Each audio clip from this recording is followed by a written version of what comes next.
Hey, what's going on, my friends, and welcome to my YouTube channel. My name is Victor, and today is a special video because not only do I have a special guest, Kyle Cease, but we're going to be talking about something very important, and that is what the heck is happening on the planet in regards to the mass awakening, the planetary ascension, and all the different sort of expressions and manifestations of it that might be having most people on the planet wondering, scratching their heads, what the heck is going on?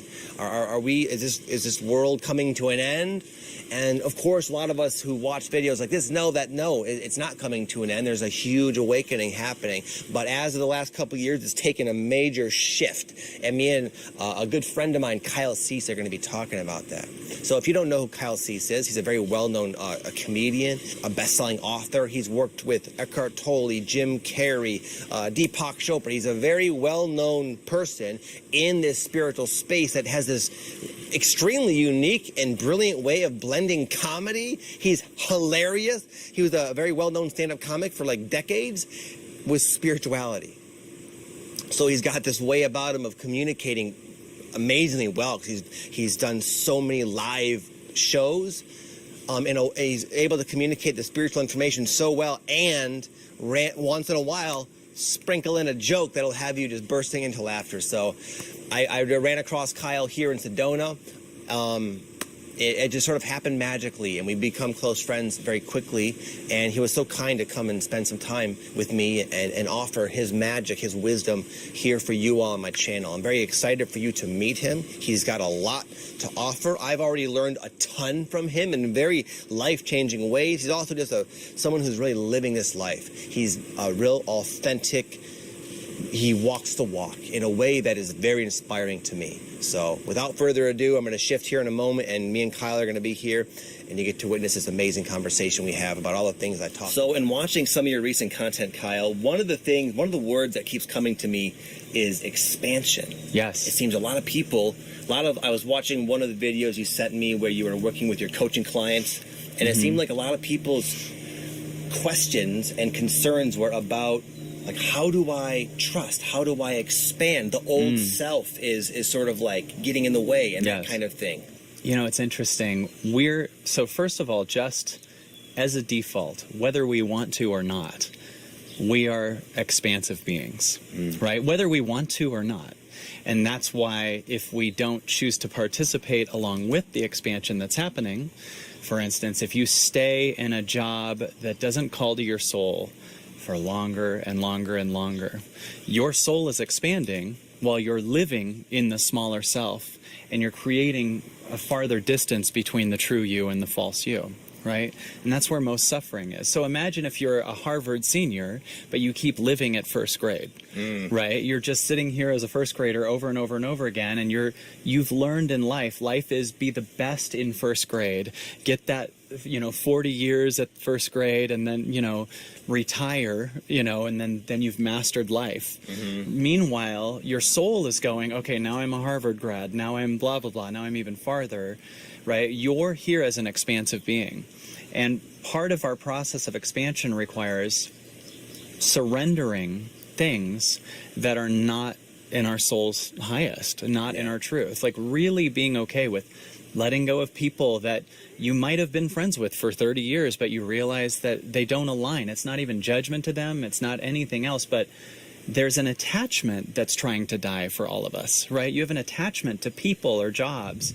And the reason we have these attachments is because we have a belief that if I lose this thing, if I let go of this job, something happens to me, right? And this thing that we're worried will happen is actually an unseen thing that happened in our childhood.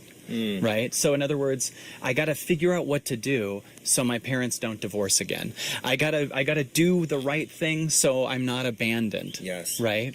And so we are often moving from a place of protecting unseen trauma. Does this make sense? Yeah, it does. So the analogy that I've used in a couple different things is, imagine if, like, you and I and anyone watching, imagine we went to another planet. And we don't know anything about how the planet works, right?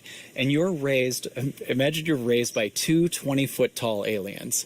And they don't speak English, and they're not really that safe. you know, and you start to realize, okay, like one of them comes home drunk and he's really loud. Okay, I notice that I need to be quiet when he's here, right? So you start to become a quiet person. And then the other one, the mom alien, really likes it. I don't know, I'm just giving random examples, but let's say she really likes it when you tap dance. And every time you're tap dancing, she's showing all her alien friends, and you realize, okay, as long as I stay quiet around the male, and as long as I'm dancing around the mom, you know, I'm loved and I'm not going to get hurt. Then imagine you do that for 20 years. Yeah. Right? So your body starts to go, this is my habit. This is who I am. It's not who you are. Right. It's what you're doing to not get hit or yelled at and to get loved and seen by your mom. Yes. So then imagine you're there for 20 years, sometimes 25 years, 30 years. Then you go out to the rest of the world and you're tap dancing and you're silent. And those aliens are like, I don't even like tap dancing. And you're becoming what you think you're supposed to become to stay safe. But that's not necessarily true now. That was the pattern you created as a child. So then we make the mistake of creating these things. Okay, as long as I'm silent, you know, whatever. And then we call that us, right? Like, in other words, I'm a quiet person. I'm a worrier. Now, if that goes away, then you're dead. Yeah. So we actually protect our limitations because we associate that that's actually us. What I see in this time and what's happening in this time is life is making all of our false selves come to light and also redeem the trauma that's never been processed from little things. Even if your mom turns away for 5 minutes and turns back, you can feel a shock in your body. And if you're a little kid that doesn't know how to process that, forgive it and let go. So I kind of think what the ego is the body going, that's too much for us to deal with. So we need to create a false character that makes sure we don't feel that again. Yes. Right? So what this expansion time is right now, your soul, you don't even have a choice in it. Your soul, like the universe, is shining a collective flashlight into all of our souls, into everything, the government, the media, everything, and it's bringing to light everything that's not the truth in us.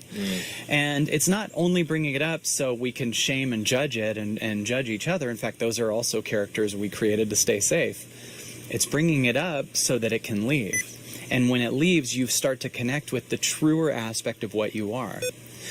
What you actually are, I believe, the more we do this work, you are all that is. And it sounds like a very vague nothing sentence, but there's no way I could be the guy that I created to protect myself from being yelled at again, right? That's just a method, that's just a vest I wore for protection. But we've made the mistake of thinking that's us. Yeah. So if you understand none of that, no limitation, no, I have to do everything, no, I'm a people pleaser, no, I have all this anger, none of that is you. It needs to be felt and processed, and I'm not saying ignore it, but it's not you. It's just clothes you wore that are trying to come off. And when you allow them to come off, you'll see more of what you are.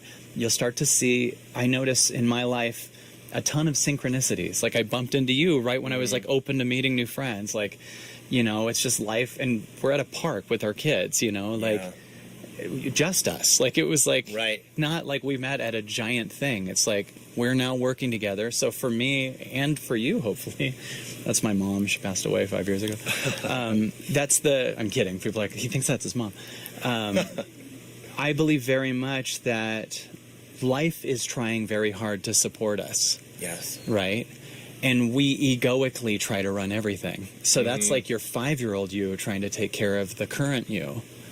But life's trying to do it. Like I didn't even consider when I was thinking of stuff that I was going to be doing that you'd show up in my life, and you had an event that week. Yeah. And didn't know, like I'd be like, hey, do you want me to come do a thing there? We were supported in our yes. Yes. Right? Yeah. And we were supported in ways we couldn't see. And we're often scared to say yes to something because we think we need to see the guarantee of what the other side will be. But we didn't know we were going to meet each other.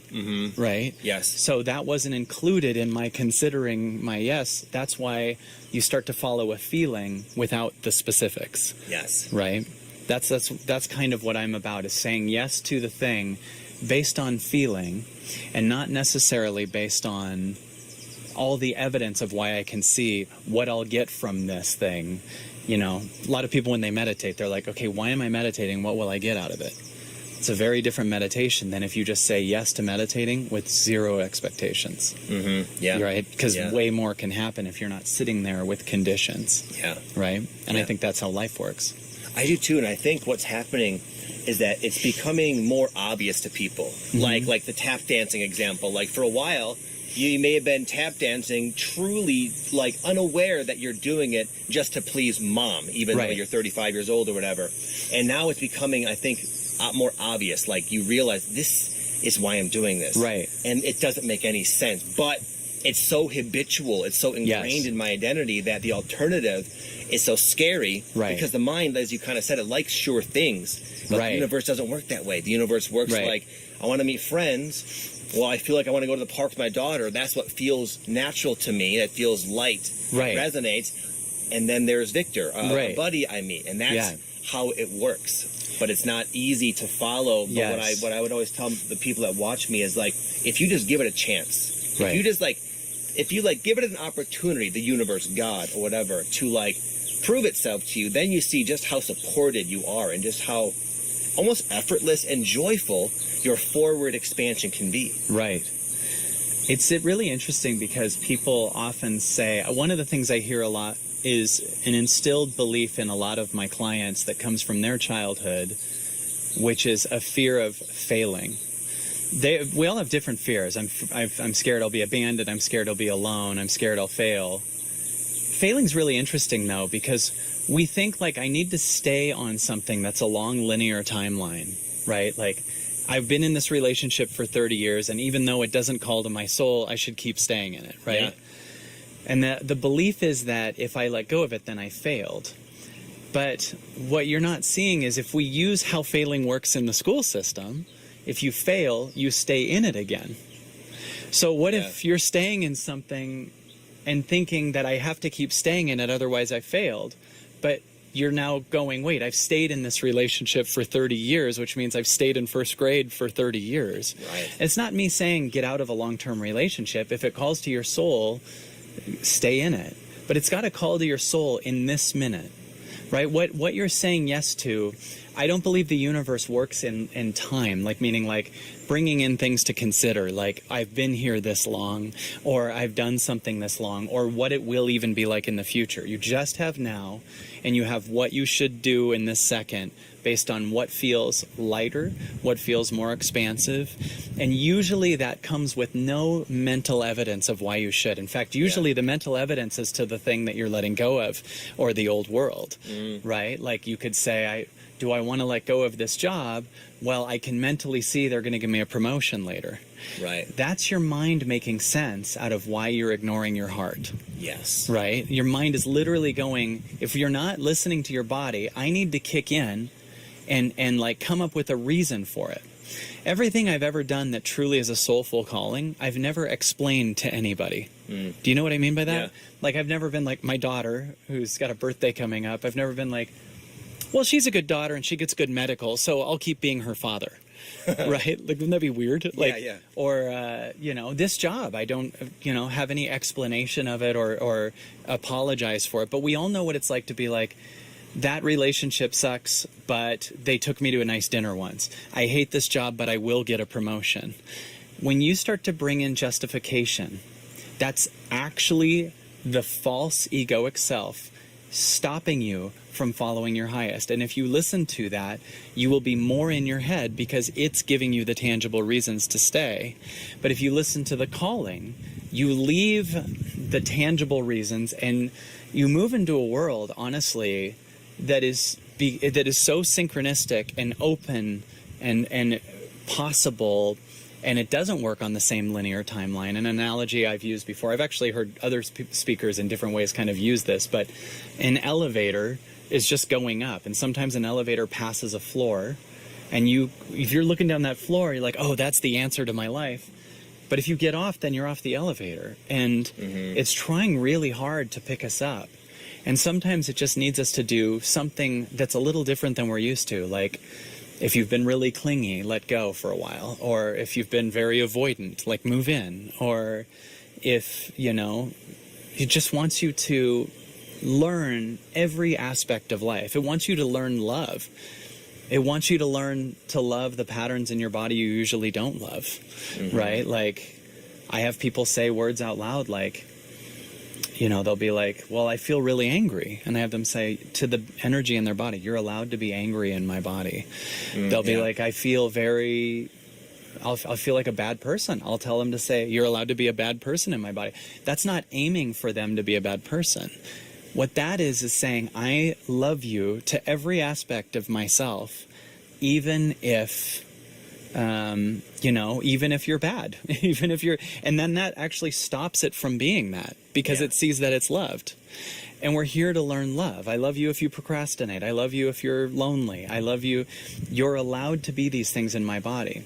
Because what we do is when these things come up, the ego tries to fix it, and then it creates more of that. Yes. Right? So it's learning to love every aspect of yourself through acceptance, not like the verb love, like Disney movies, like just seeing, you know, being present for this energy that's here. Yeah. And Right? just acknowledging it. Yeah. I look at it like, I've been doing that, by the way, that technique, because I heard you do it on some of your clients, and it is very effective, because I think there is such a, almost like an unconscious resistance and judgment and shaming to all of those darker aspects of us. You know, we make a mistake, or I hurt someone's feelings, and then there's like a resistance to it. But just that simple trick of saying, you know what, you're allowed to make a mistake. You're allowed to hurt someone's feelings. It like creates this space, like you're almost like you're holding space for your little inner child who's just saying, I feel this way. Right. I can't help it. These are my feelings. And it's like, nope, you know, stop it down. Yes. But it's like a retraining our mind to stop doing that, because it's like, it's not going anywhere. It's going to come up some other way regardless. Yes. But you can sort of end it right then and there by just creating that space of acceptance. And when they hear that, again, that's not aiming for it. Like to say you're allowed to hurt someone's feelings isn't saying, so go, you know, Right, that you call people up and it, talk. you're not going to learn from that mistake. What it is saying is, I'm saying to it, if you're hurt by someone else, you're allowed to feel hurt in my body. Yeah. Right? Because, like, imagine it if you think of it in a tangible level, like imagine one of your kids, or like if my daughter came up to me and she's like, no one loves me. What does she need from me? You know, I know what she doesn't need from me is for me to go 1 second and run out of the room and abandon her so I can get the neighbors to like her. Yeah. Right? She needs to know that it's okay to not feel loved right now. Yeah. Right? So imagine one of your boys coming up to you, right, and saying that, and you're just ignoring them and trying to fix. Now, we're doing the same thing here. When you go, hey, that partner broke up with me, so I feel unloved. Well, instead of chasing them down and trying to force someone on the external with their own ego to love you, right? Instead, you say to the energy that's your inner child, you're allowed to feel unloved in my body. You're allowed to feel abandoned in my body. It's almost not even about it's not about the other person. Right. It's down, because this whole thing is down to you and you.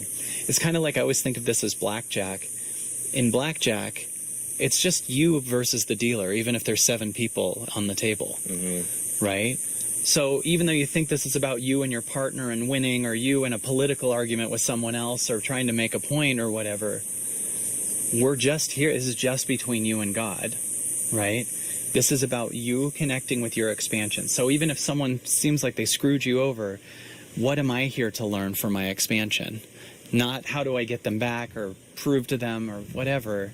That's ego. We send love to them, and you definitely stand up for yourself if you need to, but at the same time, your soul is dying to expand, and these things that are coming into your life that feel really difficult are here to show you where you haven't loved yourself inside of your own body, where you haven't accepted yourself, right? You know what I realized empath's biggest one, and you and I, the people that follow our work would mainly be empaths, right? Yeah. Open-hearted people who feel hurt often draw narcissists in, right? Yes. So I say to them to say this in their body, because the more you're in resistance to narcissists, that's because you actually still have a little narcissistic energy in your own body. Yes. So the hardest thing for empaths to say, I find, is tell them to say to the energy in your body, you're allowed to sometimes be a narcissist in my body. Yeah. Right? Because the part of them that's mad about that and wants to do it their way is narcissism. Yes. Right?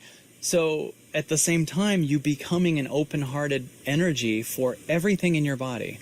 A great one is if you want to learn to make money, I love you even if you're broke, right? Like usually trying to make money is out of a fear of being broke, right? And that's not sustainable anymore. Right. Right? So if you're connected to your soul and you're not in this I can't be broke energy, you're going to be open to much bigger ideas. But if you don't do that, you're aiming at broke, thinking you're aiming at money. Yeah. Right? And even if you hit the money, you still feel broke anyways. Completely. You know, and that can sometimes happen too. We do have a strong will, some human beings, and they can sort of run a long way with that fear and Yes. create exactly what they think they need. But the irony is, once you get that, if it's been created from that faulty foundation of Yes. fear or not loving yourself, then you realize, oh wow, I feel the exact same. This did absolutely nothing to change that. Yes. And it's like, well, that's actually kind of an opportunity then to really like realize that happiness and wholeness is an inside job. Well, let's think of it this way too. Let's say you grew up in a house where your parents said money doesn't grow on trees, it's the root of all evil. You have all these beliefs. Now that's also how you connect to your family, right? Yeah. So you feel love via how broke we are. You're going to actually find yourself attracted to people who also believe that way, Yeah. right? Because it's not familiar or like home to be with someone who just believes that all you are is abundance. That's death to you if your whole family grew up in this kind of, we don't make money and life isn't really hard life. So in that state, if someone offers you $1 million, that's death to who you are. Yeah. So you're going to sabotage it. Yes. And because that's death to who you that's not death to who you actually are, but it's death to who you perceive you are.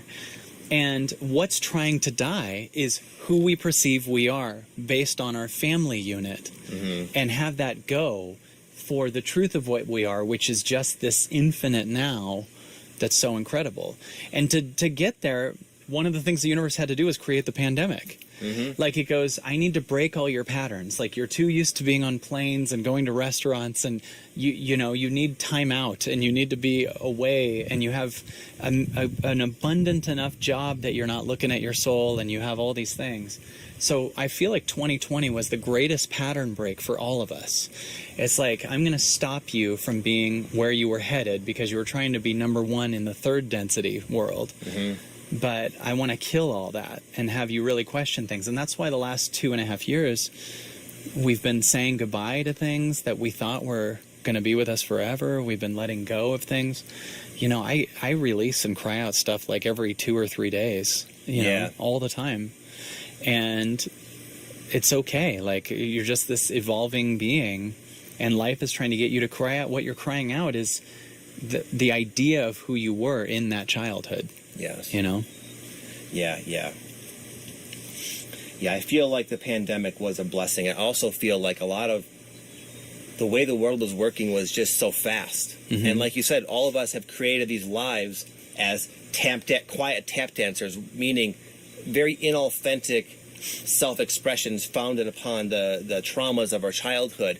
And no one really gives themselves the time to really be with themselves, to see the obvious and make new changes. And I think the pandemic really gave us all an opportunity to like kind of forced us just to be with ourselves. Yes. And how does this feel? Well, it's uncomfortable. Well, because there's a lot of house cleaning that we have not done. Yes. And for me, it was a period of a lot of just self-reflection and really being able to really like discover like, what are my true values? What do I really want to do in life when this does open back up? Yes. And I found it was a lot different than the direction I was previously going. And I'm fortunate for that time because now my pursuits, my energy is being put into something that's more true, more me, more authentic, and therefore more fulfilling. I love that. One of the things that you'll notice is trying to happen now is it used to be you were this person that was, so what do I do? I hear that question so much, right? So with meditation, what do I do? Yeah. Right? Okay, that's great. Everything you're saying, people watch this call and be like, okay, that's great. So what do I do? That's because you associate you are what you do. And you'll notice that in that character, you live in the future. You're never, ever okay with now. Like even now is like, okay, we call just sitting in the now doing nothing. To me, it's the most productive thing we have.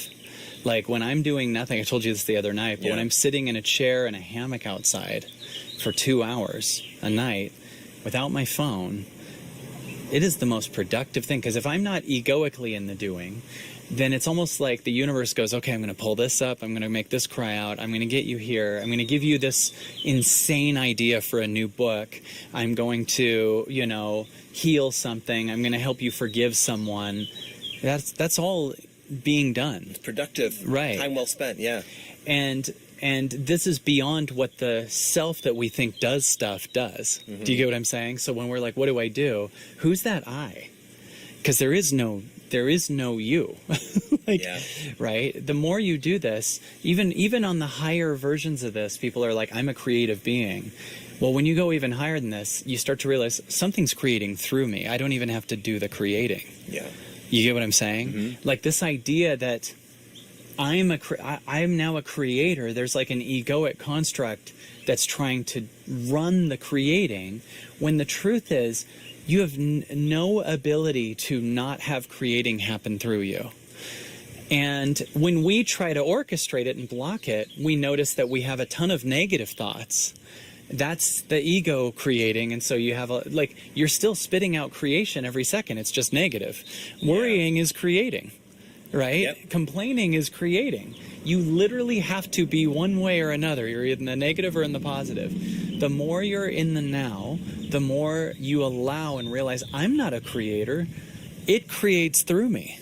And there's less and less of a Kyle even existing here. There's less and less of the story of me that includes my past. That's dying. That doesn't exist. And so it's more and more of me just listening and going, what are you telling me? What do you want? What's true for you? Because I'm realizing the story of Kyle has nothing to say, right? Like, it's weird how, you know, we live in a world where, of course, we want freedom of speech, but I believe almost in this time we're just a bunch of egos screaming at each other right now. And we need freedom to hear also. I'm totally for freedom of speech, but freedom to hear first. I need to hear something higher than just I'm mad at that other political opponent, or I'm mad at that person that hurt me. Like there's better trying to be spoken to us right now. Yeah.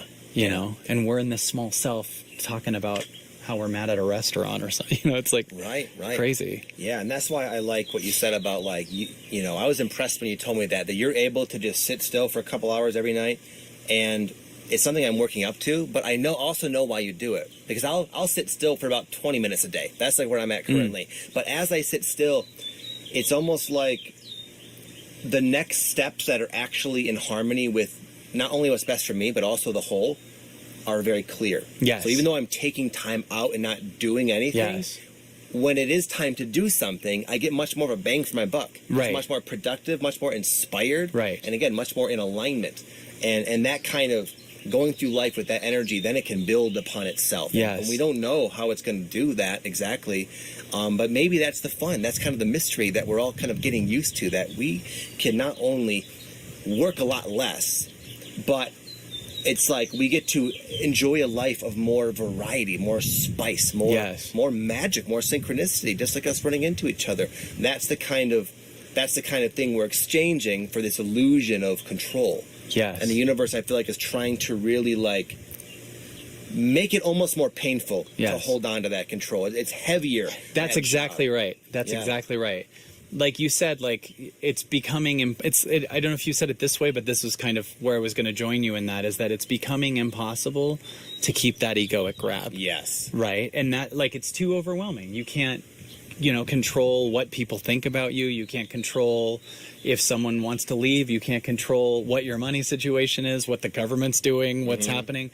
It's literally going, okay, I'm going to become so chaotic that that your false you has no choice but to let go. Yeah. And you don't even get to choose to let go. It's just finally exhausting. You know, you're just Yeah. grabbing at the tree and you missed it now. And, Yeah. you know, and you go through whatever little negotiations you can. Then you go through an addictive stage. This is all denial of the new you that's birthing. Yeah. Then maybe you go through an anger. I notice that when I'm working with clients that's like, no, everything's fine. Everything's fine. You go a little deeper and then, well, I'm pissed. You know, I'm like, let's let that out. Yeah. You know, and then it's just freedom. It's crying after anger usually, and then it's freedom, because what are you crying out? Like, crying is the release of something that you literally thought you were a second ago, but you could think you're one thing and then it leaves and then you're still here. So you couldn't be whatever you believe right now. Yeah. Do you get what I'm saying? If you believed one thing and then you released it and then you still existed, then you can't be your beliefs. Yeah. Right? So when we transcend things and we transform ourselves into this higher being, you'll notice that what it is a lot of death. It's egoic death. And it can only die through your love of it. It cannot die through your egoic push to get out. It cannot die through force. It just dies to you. And it's trying really hard to stay alive. And it needs your understanding, it needs your listening, it needs your permission, it needs your acceptance. And you'll realize one thing I realized is something that someone's triggered about now is not what they're triggered about. Right. It's about something from before that, Yes. right? Yeah. Exactly. So like you think you're mad because someone said something at work, but it's really that person feels like your mom or something like that. Yeah, it reminds you of something else from the Right. past. That you never healed yet. That was a stored trauma. My desire for life that I can see right now while I'm wide open to even better than that is coming is eventually, this will sound nuts, this will sound crazy, but I don't care. I know this is coming. Eventually we're going to live in a triggerless world because all the things that are triggered will be dissipated. So imagine a trigger is like a suitcase that you keep holding, and then you have a character on top of it that you call me, right? So this is the one that defends and fights and achieves so that you're not shamed. Then that falls off, and then the suitcase is exposed. There's shame that's seen, there's whatever, and then that falls off. You're less triggered, Yeah. right? I am so much less triggered than I was like 5 years ago. And it's not like some fake spiritual denial. It's just like, other people's pain in a lot of ways really doesn't involve me. If it triggers me, then that's for me to look at. And then it's a blessing. Right. And I think what you said is a product of you owning the things that trigger you.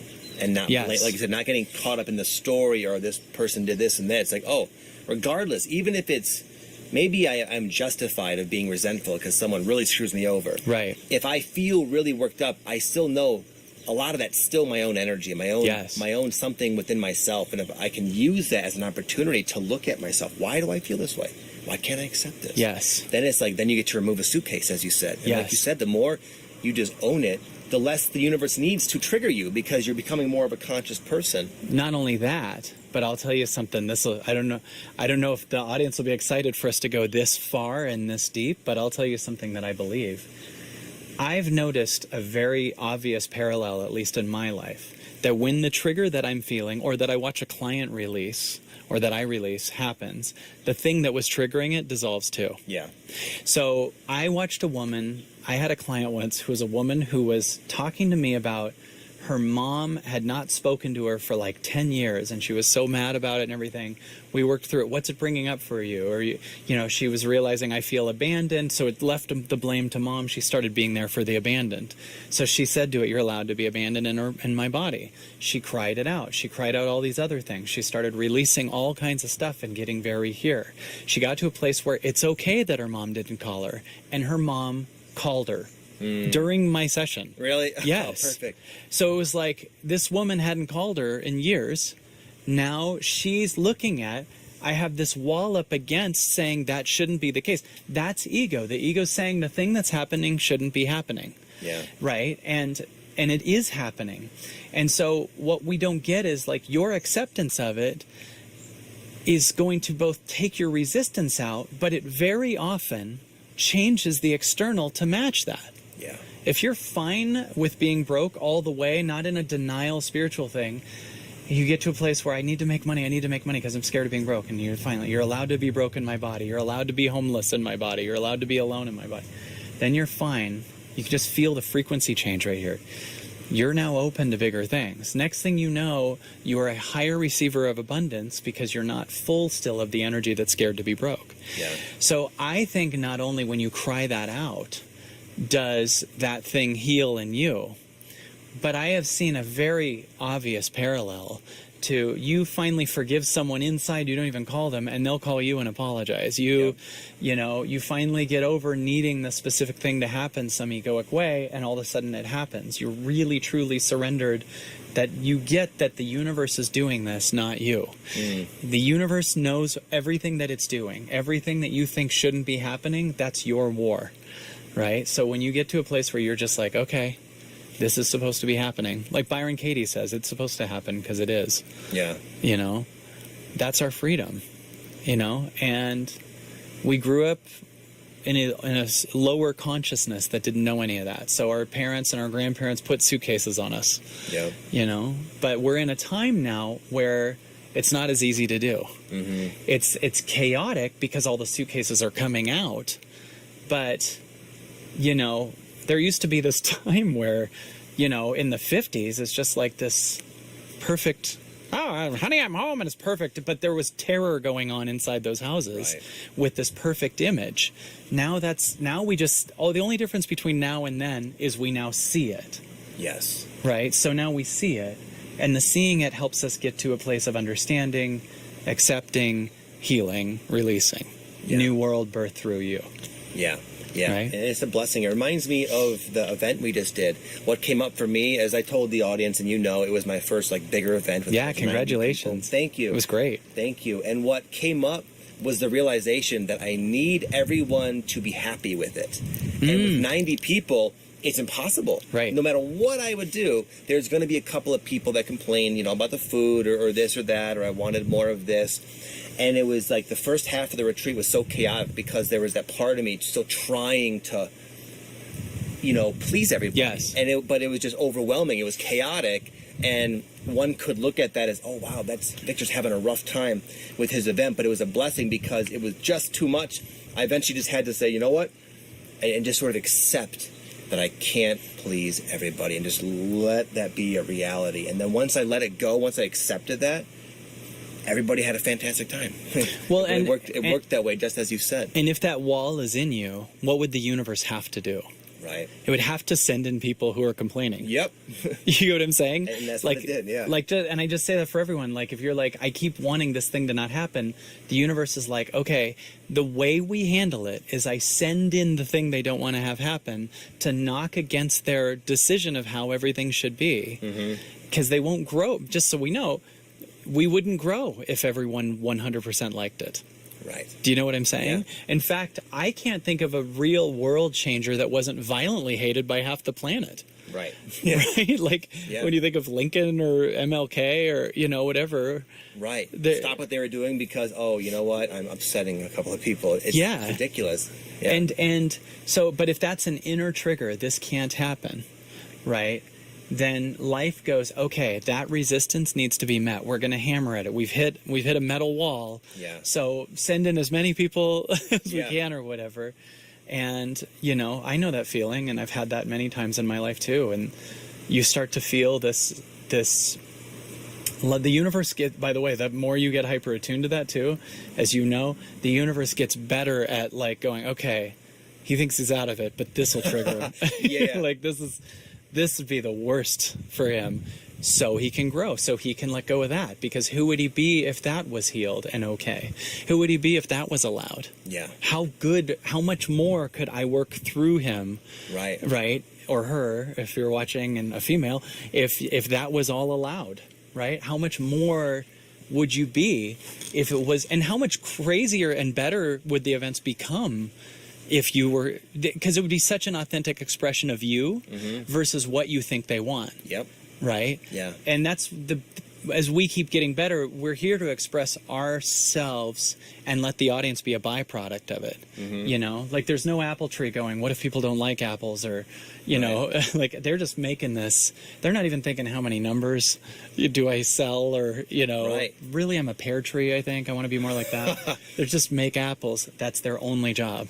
Yeah. And our job is offering that content. I think my job more is hearing new stuff and offering less, actually. It's almost like, it's still offer it, but like not get enslaved to, I got to get this out. Like, go up the ladder and listen, because it's like telling me more and more, just your frequency creates change more than you selling, even if it's 100 million books.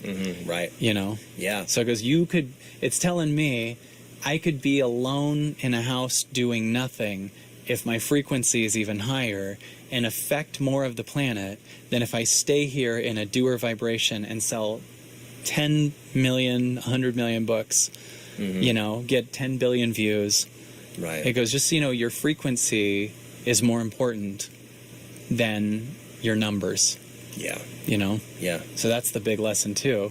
So if you were triggered by what they were saying, it's like going, oh, you're still on the, which I have too, by the way. Yeah. We're still on the numbers side. It's like, I need you to keep going up. Right, right. You know what I mean? And I also found that these triggers, they can, not only when you accept them and learn from them, do they help like maybe like the current situation resolve itself, which in my case it did, but it also can sometimes provoke a really deep insight that can bleed into many areas of your life. Like I realized, where does that come from, Vic? Yes. Why? I know it's ridiculous to want to please everybody, so why am I doing it? It's still happening. And I realized it's because my dad is trying to please dad, basically. Yes. And once I realized, like, how honest, I don't have to please dad. I can be myself. I can be the judge of quality work I'm doing. Well, and that's kind of what came to me. It's like, I can decide. I'm aware enough to know if I'm doing a good job or not, and that's enough. If I'm proud of it, then I don't need to keep looking to dad, i.e., the external, all the people, for validation, because. So it frees me from that, you know, retreat situation, but also like, how many other areas of my life am I doing that exact same thing unnecessarily to my own detriment? Yes. And now it's like, because of that one overwhelming negative experience on the surface, I feel liberated in like many areas. And check this out. It's not even pleasing dad. It's pleasing dad when you were a kid. Yeah, exactly. Right? Like, I know that even now, if you see you attempting it for your dad now, it's the kid still unhealed and unforgiven, right? Yeah. And let's look at how much consciousness has risen compared to technology, right? So I always think of consciousness, like I think of the 50s consciousness when we were just, I think, kind of just like do what anyone says. There was no questioning anything. It was just like, you know, from what I see, 80s felt like an entrepreneurial boom and kind of an achievement boom. And then like I see like 2000s as like this kind of change, and we open The Secret, so it's like achieving through manifestation and magic and things like that. And now it feels like, okay, not only think positive, because there's darkness here too. I want you to be open to the whole thing. So imagine consciousness moved up like that. Now think of technology in those same times. In the 80s, early 80s, late 70s, we had rotary phones, right? So if you're in this time, we have like iPhone 13s or something, trying to get approval from a rotary phone. And a rotary phone doesn't have apps. It doesn't upgrade. It's a big clunky thing that plugs into the wall. It like only 2 minutes to dial a number. Right. Yeah. So we're in this time where if you realize you're trying to get your parents' approval, but what if you're on a higher consciousness than them? You're trying to get people who can't understand you to understand you. So the healing for that is let that go. They don't need to understand me. And then you'll find that you love them, because really, I understand that they raised you first, but sometimes they were held back consciousness-wise, and you're moving into a butterfly. If you're watching this kind of content, you're doing this kind of work, now you're at a place where you're this butterfly, but you're trying to like get the cocoons in your life to like get you, but they can't fly. And instead you need to fly for yourself and bring love to them and have a very different dynamic with the parents now. Yeah. Right. So I get it too. I have the same dad probably, like, you know, like we're trying to get dad to understand who we are, but think of our dads growing up in Vietnam War time and these different things. the highest they knew was maybe achievement or these different things, and we're doing this airy fairy crap, Right. right? Yeah. Yeah. That is real for us, Right. but to them might be like that's out of what I get. Yeah. You know? Yeah. So there's a freedom in being like, my dad, like for you, my dad will never get me, and my dad does not ever have to get me. Right. And that's okay. Yeah. Yeah. My dad, like anyone watching, if you want to free yourself, my mom never has to understand me. Like really feel that. That way you're left with you understanding you, right? My Yeah. dad doesn't ever have to understand me. That means you understand you. So this kid that's fighting for the hope that one day they'll get you, you know, or your siblings or whatever else, that can go. Mm-hmm. And now you're here with this energy because you get you. You don't need anyone outside of you to get you. That's you dodging yourself, right? Yeah. So, and that includes a giant following. In fact, the higher you go up, I would imagine the lower the numbers would be, since all of society isn't in a oneness place. You know Right. what I mean? Yeah. Like, no offense to any of these things, but NSYNC brings probably bigger numbers than Miles Davis. Right. Right. Yeah. You know, but I wouldn't say that means they're a better musician. Right. Right? Yes. So we're just all here doing our thing and surrendering those numbers, and just sometimes as a byproduct they show up nicely, and that's beautiful, but that's not the goal. Yeah. When you're living that authentic life, it doesn't matter. Right. You know, and I've gotten like enough numbers on YouTube to realize that makes no difference in how I feel about myself, my happiness, nothing. So it's more about just being me as best I can, because that just feels the best. Did you ever hear Jim Carrey say he was doing the Golden Globes and he came out to present or something, and he said, "Yes, I'm 2-time Golden Globe winner Jim Carrey." And he goes, "But when I go to bed at night, I have dreams of being 3-time Golden Globe winner Jim Carrey." And he goes, "'Cause then I'd be enough." Yeah. Right. Yeah. And then I could stop all this madness. Yeah. And it's yeah. like, that's so accurate. Like, why do we think, like, if you showed you 10 years ago, you now, wouldn't his mind be blown? Mm-hmm. Yeah. But if you showed him you now and we're still seeking something more, Right. wouldn't that be funny? Yeah. Like if yeah. you showed me 20 years ago, okay, you're going to be totally fulfilled. You're going to be a dad. You're going to write books. You're going to do all this stuff. And just so you know, you're still going to be seeking a bunch and worried that you're not loved at times. And, Right. and be like, really? Because that's way bigger than I thought I was going to become. Yeah. That's way bigger than I thought I was going to experience, you know? Yeah. Even with like I think nowadays a lot of people are hip to the idea that, okay, if I become rich, that's not going to make me happy. Most people know that. But even like my more sophisticated spiritual goals I've accomplished, like I'm a father, I have freedom, I have a purpose, all these things. Yeah. And that's still not influencing how I feel about myself. None of it. Right. It really is just about, wow, happiness is just about like self-acceptance and finding that love underneath all that pain. And then the Isn't that external crazy? does tend to improve and become more favorable and more around Yes. our preferences, but that's so secondary. It's more about like I look back and I realize I could have been a lot happier years ago. Yes. Because I look now back at, you know, challenging circumstances with nostalgia. Because I realized, wow, Right. there was a lot there I didn't see because I was seeking. And I could have maybe started to work on my inner world then and appreciated that. Well, and I'll say this, what a gift it is. First of all, if anyone's watching this far, which I'm sure they are, I just want to point out to you, if you're someone who's watching this far, how grateful we should all be that we're in a frequency that does, because as you're talking about this, we've now normalized how much work we do on ourselves. Mm-hmm. And I'm just saying, be excited if you're seeking on this depth, because you're going to have you do have a magical life. Because one of the things I think that's happened in this time is almost like a split where you're either in more and more calcified, no looking in, and everything is blame, right? It's that politician, it's that thing. And I can't even have a dialogue about one feeling in my body. Yeah. Or you're doing the opposite, which is what we're doing, which is I'm going inward, and everything that's hitting me, I'm learning from it, and I'm getting lighter and lighter and freer and freer. So there's people we know that are getting more angry and shut off and addicted. Yes. And that's what Dolores Cannon talks about, the two earths, right? Yeah. I kind of see this as that. Like you're Yeah. either, and you can see the obvious two types now. Yes. You're either now open and crying out stuff and being honest with yourself and healing and looking inward and undoing blame, even to yourself, you're undoing blame, or you're in this, you're wrong, we need to all grab each other and then hate in this other way. That's going down. I went through some painful stuff a couple years ago, and I went to a darkness retreat. Yeah. I was pitch black for 10 days, no phone. Only saw pitch black, had no idea what time of day it was ever, and I cried every 45 minutes probably. just existing. Yeah. Like, it's all I'm doing is just being. But it's like being in a forced meditation for 10 days. And I felt magic on the other side of it. I had crazy lucid dreams. I felt my mom float into the room and hold me. I felt, my grandma sing and play piano with me again, who passed away. Like, all these things happened and were so synchronistic. But it's because I was like, I want to know what I am.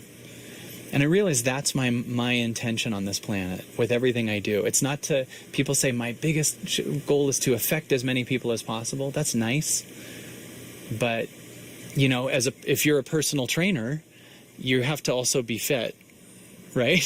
Yes. So what would you think would be more effective? To be healthy yourself and then do whatever from there, or stay completely unhealthy and then try to get everyone healthy?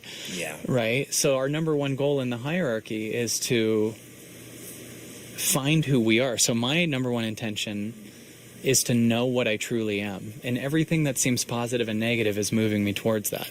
And the byproduct can be the content's better, and it does seem to help people, but that intention is like seeming invincible for me.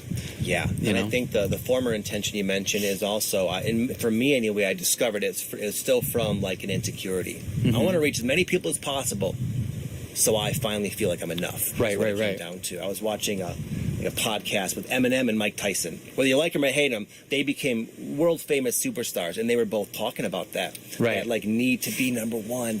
It's coming from like anxiety, insecurity, I'm not enough, I'm not worthy. Yeah. And then ironically, as you said, if you just focus on just being the best version of yourself, knowing your true self, then you will likely affect as many more people regardless, but that's not the goal. Well, and imagine this, because Mike Tyson and Eminem are incredible, that consciousness was perfect for them. You know what I mean? Like, that would be a great Mike Tyson, 1989, the highest there is how do I be number one? I mean, if I bet if I was born and doing this work now, but it was 1989, if I was 44 at 1989 doing this kind of work, it would be to be number one, because the consciousness wasn't like, I'm ready to show every person in the world what's going on inside of them. Yeah. Right? So that's a great intention for that time. Yeah. And that's probably the highest we had. But as we keep doing this work, I'm like, being number one for me now in 2022 feels like a contraction. Yeah. Right?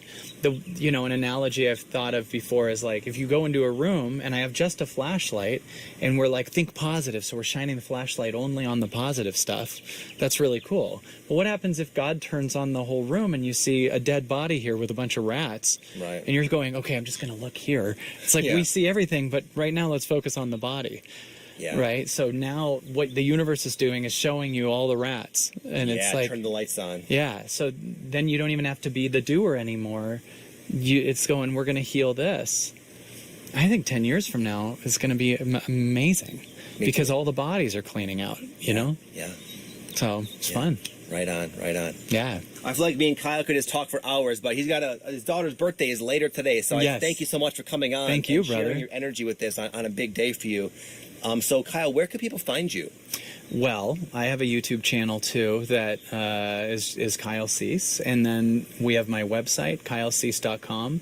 The thing that I'm most excited about right now that is really what's opened for me to counter the dark things that are going on in the world has been really getting excited about doing events and donating the entire thing to charity. I just had this thing where I was talking to someone from Operation Underground Railroad. They're a group of people, that's what this shirt is, Operation Underground Railroad. They're a group of people who are rescuing kids from child trafficking. And this is a thing that's happening, and this is part of the look at the darkness in the world thing, you know? Mm-hmm. And I was talking to them, and I was just felt this calling to do a live event, and I was like, maybe I'll give them 10% of the money or whatever. And then I was like, I'm going to give you all the money from the event. Wow. And I announced it 2 weeks ago, and so far we've brought in $150,000. And we're selling out this event. The event will be in Sedona at this 750-seat theater. I'll send you the event link that you can put in the thing. And please see me on my website. And we have all kinds of stuff. You know, we have live events on a membership thing. We do all kinds of stuff. And we have a YouTube channel that has a ton there too. So, and I have 2 books out also. Yes. The Illusion of Money is my favorite of the 2 books. So check out The Illusion of Money. Yeah, the event that I'm doing is in March, but it's already almost sold out. So check it out. Join us for a 2-day event that'll change your life. It's called Freeing All Children Inside and Out, because the goal is we're going to take the money and help free children that are in terrible situations, while at the same time freeing our inner children by bringing love to it and bringing it to the world. So, wow. Yeah. That's amazing, Kyle. And just for everyone's reference, I will leave all those links down below, your website, the YouTube channel, and a link to that event. Awesome. Yeah, I can't recommend your channel enough. I watch it. I don't watch a lot of influencers, but it's so crazy that right before I bumped into you, I stumbled upon your channel. And that is weird. You have a lot of stuff to share that, like, I could tell you've learned that I'm just now coming into. So I feel like you've come into my life for a reason, and I've gotten so much out of your content as well. So he has a really good YouTube channel, folks. I'll leave the links down below. And again, thank you for coming on, my friend. I appreciate you, brother. I love you, man. Love you too. I got a ton of great stuff to learn from you too. So we're all here teaching each other. So thank you for having me. Awesome. You're very welcome. Yeah.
There are those who believe that life here is being monitored by life out there.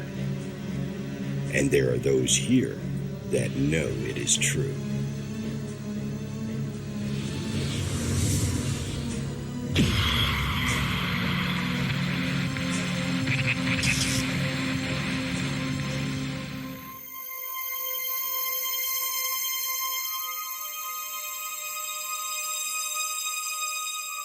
A troubling and persistent phenomenon has been occurring throughout history to people on Earth for centuries. The belief that they are being taken by beings from some other place, perhaps outer space or another dimension. These people have real memories of being taken secretly against their will by apparently non-human entities and subjected to complex physical and psychological procedures. People claiming to have been abducted are usually called abductees or experiencers. There are famous modern cases, such as the Betty and Barney Hill abduction, the Charles Hickson and Calvin Parker abduction, and the Travis Walton abduction. However, for every well-documented abduction case on record, there are hundreds of less-known cases where people have experienced alien abductions. Each have unique differences, but all have a common thread. The term Abductee has been used a lot over the years to explain how some unknown intelligence, it might be extraterrestrial, it might even be from another dimension or another time, that these entities have come to take people against their will, to do things, they take them away, they do things to these people that are very unpleasant, and the whole thing leaves the person that went through this type of experience very victimized. But the term experiencer is a bit more loose. It is just indicating that somebody's encountered an intelligence, but not necessarily been traumatized by it in all cases, not necessarily been taken in all cases, just they've come into contact with it. The term contactee actually was another term that was used back, in the 50s, a little bit in the 60s, that kind of a thing. It's no longer in vogue, but experiencer is, I think, the proper term for it, because not everybody's taken, and those who go are not always taken against their will.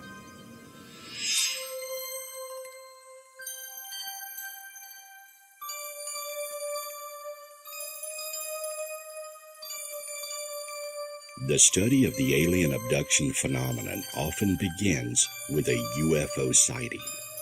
The sighting may occur in childhood, and the individual will have UFO encounters throughout their lives. Many abductees remember their encounters, but some require a hypnosis regression to draw out details of their experience.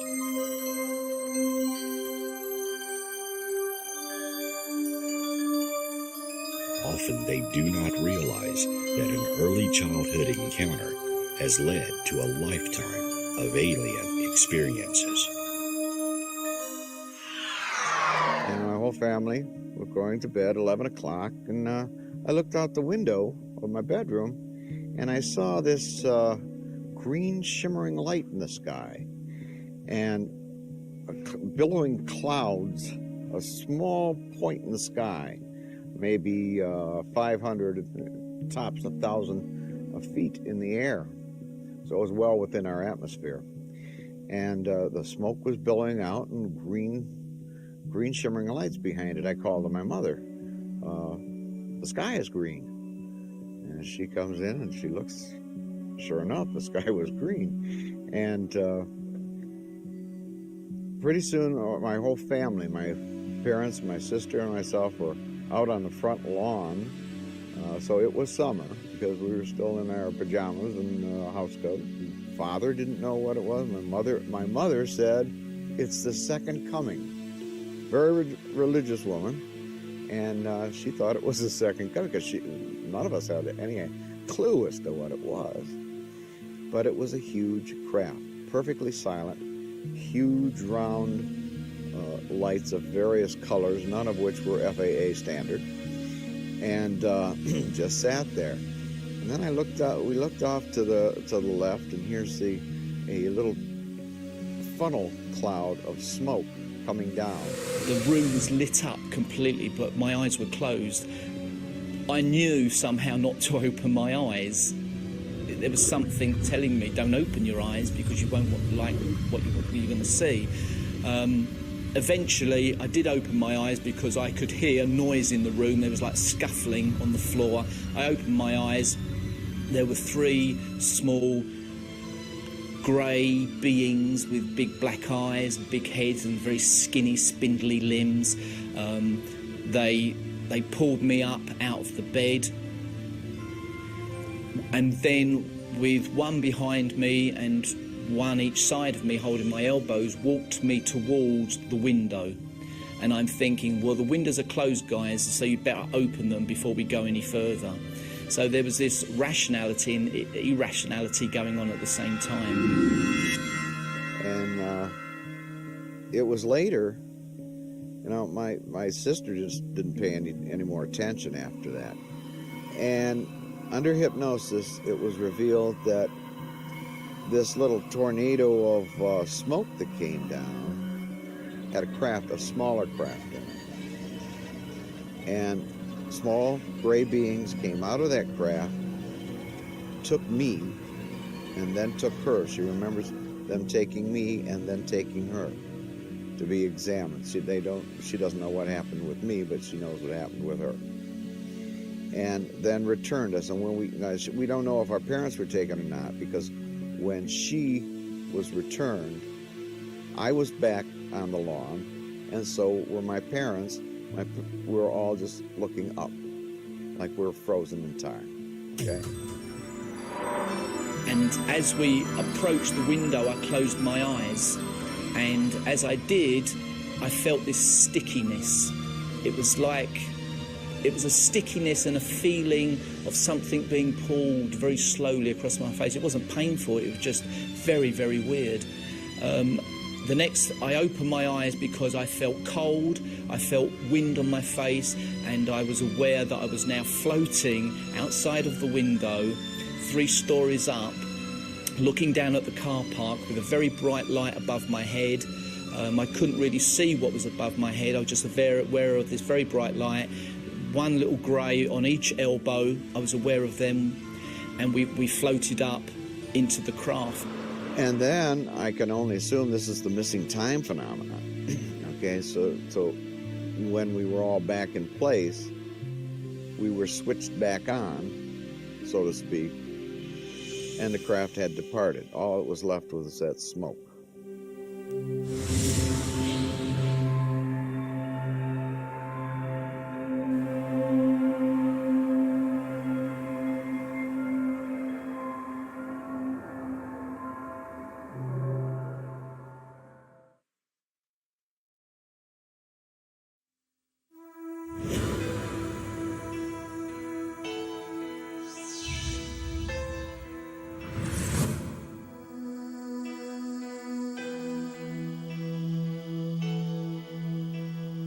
The late Professor John Edward Mack, a respected Harvard University psychiatrist, was asked to investigate an experiencer's case and became so perplexed by the phenomenon that he devoted a substantial amount of time to investigating additional cases.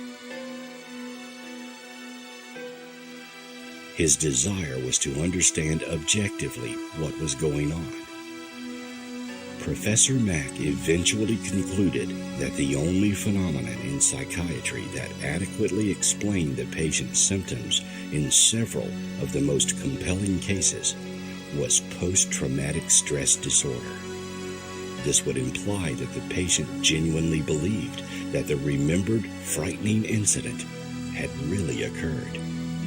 These people have been examined by myself. They've been tested psychologically. They are of above average intelligence. They are of sound mind. They've been shown as of superior mental functioning by the testers. So there is not indication of any kind of psychiatric condition that can account for this that I've been able to find. In fact, when one abductee hears the story of another abductee, they react with shock because they don't want to believe it's true. They would rather believe it's a dream or a form of mental illness than that this is something real, because it's so shattering to their notion of reality. And that's happened over and over again among the people I've been working with.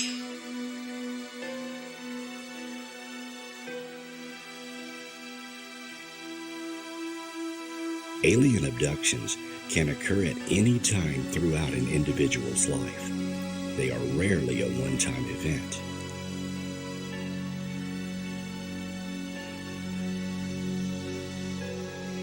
Many abductees have endured encounters their entire lives, including when they were very young. These experiences have a profound effect on the individual, with some being traumatic, while others are completely benign. My very first memory in life is actually of an encounter. I was 2 years old. I was in my crib late at night, and a face came into the room and stared down at me at the foot of the crib. It was kind of skeletal. That's how I was able to put it into some context, because at the tender age of 2, you don't really have a background in saying, oh, that's an alien. Well, maybe today's television. Back in 1973, that was the closest I could equate it to. But it wasn't a dream. It didn't go away. I started to scream, and it continued to stare down at me. And my parents in the other room, I could hear my mother's voice saying, go back to sleep, it's okay. And she never came to the room. And after a few moments, the face just got up and left the room. I say face, there was a body attached to it, but it was so dark I really couldn't make it out. And I could tell it was on its way over to my brother's room.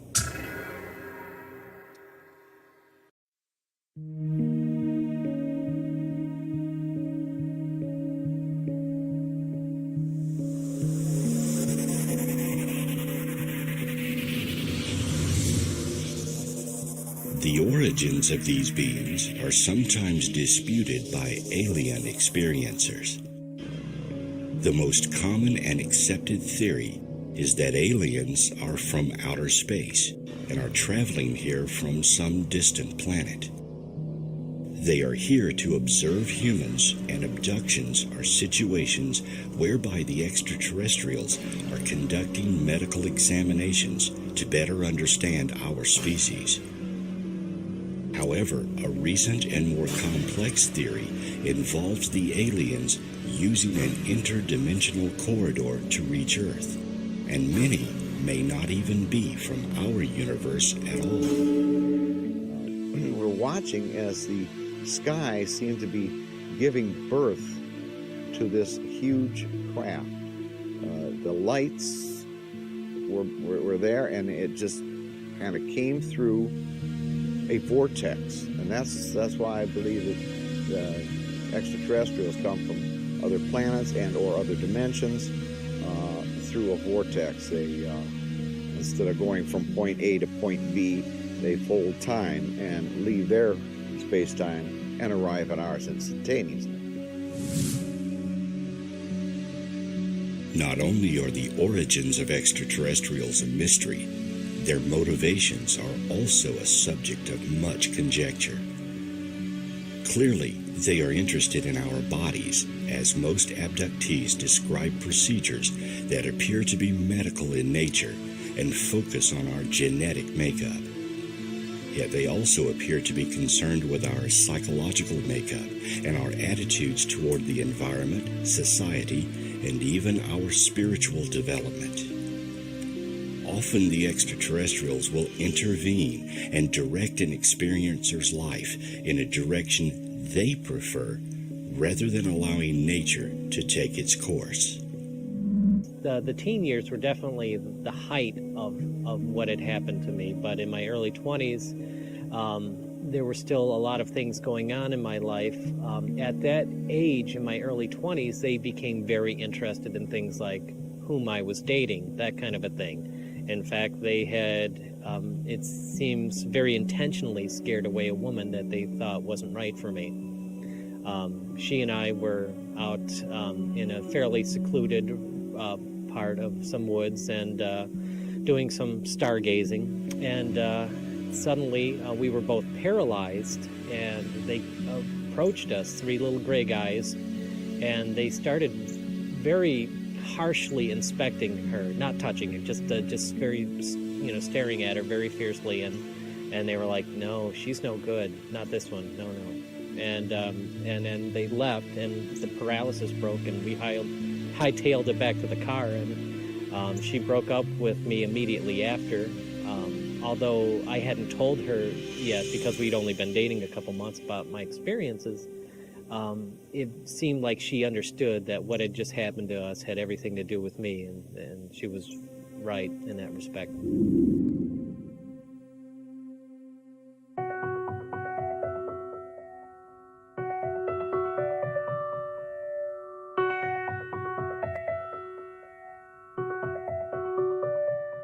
The majority of abductees do not appear to be deluded, confabulating, lying, self-dramatizing, or suffering from a clear mental illness.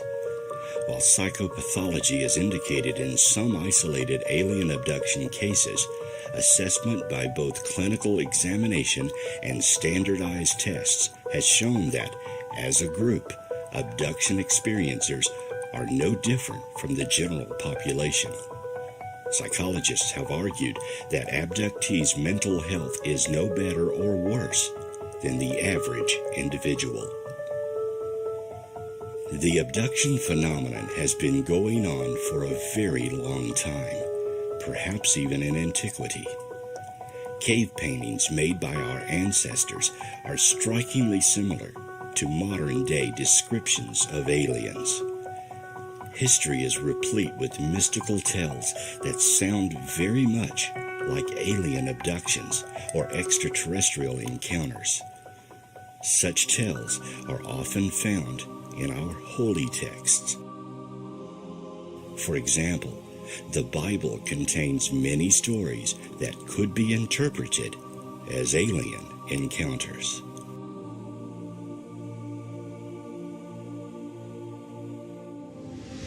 Biblical UFO hypothesis tries to examine the connection between those anomalous aerial phenomenon that was witnessed 2,000, 4,000 years ago by Ezekiel, a wheel within a wheel, Moses, pillar of cloud, pillar of fire, chariots of fire. The Romans used to call them flying shields.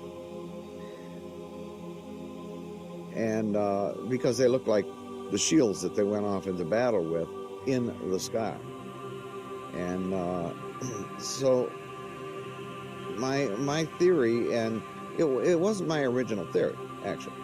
You know, Eric von Daniken has said in his Chariots of the Gods, these things were, in fact, forerunners of today's UFO phenomenon. And what they were seeing then were the same type of other dimensional beings that were coming. And just like when Columbus arrived on American shores, just like when Captain Cook arrived in Hawaii, they all revered them as gods because they came over the flat earth, you know, over the horizon in these huge canoes with sheets to catch the wind, strange-looking men with different kind of clothes, different colored skin, and they must be gods.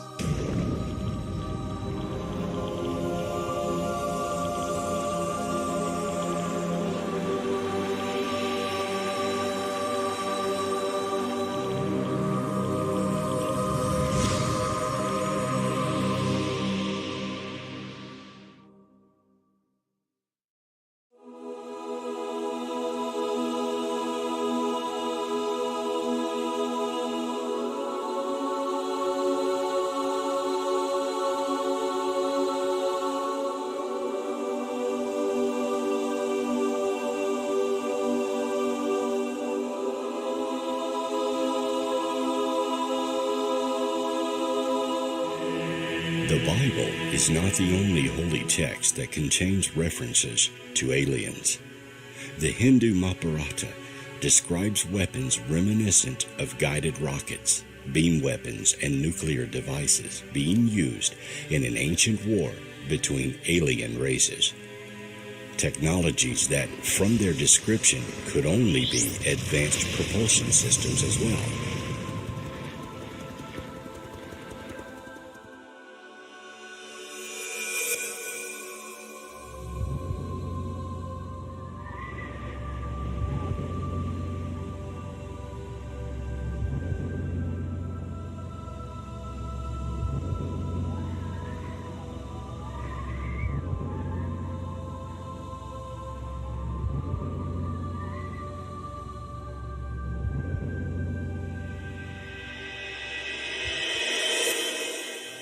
During medieval times, tales of the succubus and other fairy creatures are reminiscent of extraterrestrial visitations. In fact, throughout history, references to aliens, gods, or other beings having come from the stars are quite common.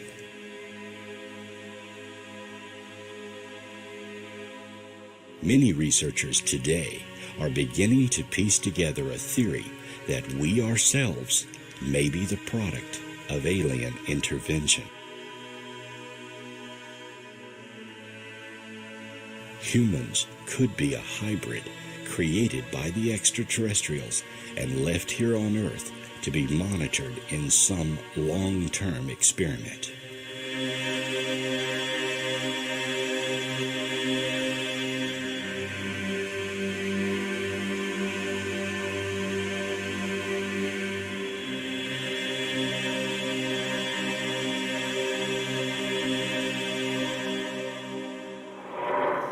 But there are species that we look just like. The reason we look just like them is because I believe that that particular race, or a race like them, came to Earth how many millennia ago, and through genetic engineering, used their DNA, mixed their DNA with a simian creature, an earthbound being, and created our species. So yes, they are our creators. And you go back to the book of Genesis, Orthodox religion is going to say God said he made us in his image. Well, no, it doesn't. It says God said, let us make them in our image. Well, who's God talking to? So the apes and the monkeys that we see today, we're not part of this hybridization. We are.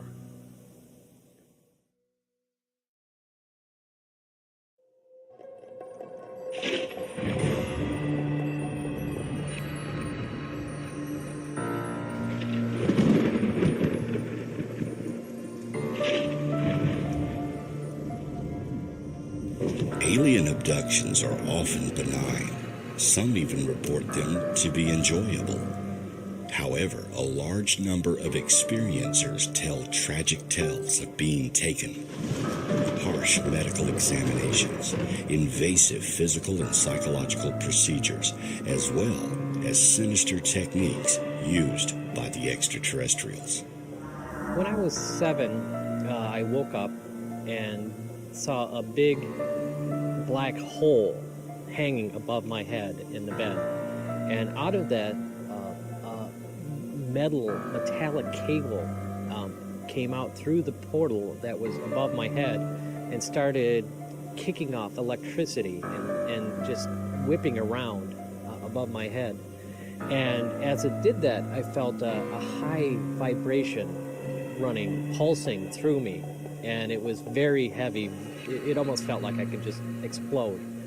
And as it revved up, I started to feel engulfed by what was this black hole in front of me, and then suddenly I found myself on board what appeared to be a craft. I didn't go through the front door, so to speak. I came in, however, this contraption allowed me to transmit over to it, the craft, and I was in a small room with 2 little gray guys. They led me into what appeared to be an examination room, and there was another little gray in there, and then they left me alone in the room. Now, normally when I'm taken, I'm paralyzed. They keep me under close watch. But I'm like, well, this is strange. They just kind of left me alone here in this room. And, they don't seem to care that I'm here, so I'm going to see what's in that door there. So I walked off and I exited a door from the room, walked down a hallway, and I looked back and they were following me. It seemed like they very quickly realized I left the room, but just wanted to see what I would do. And as I walked around this sort of curving hallway, I came to a dead end, and so I had to come back. And as I started back towards them, a door on my right opened up, and I could tell that's where they actually wanted me to go. We went into this room. There was a big metal chair in the center of the room, and they had me sit in it.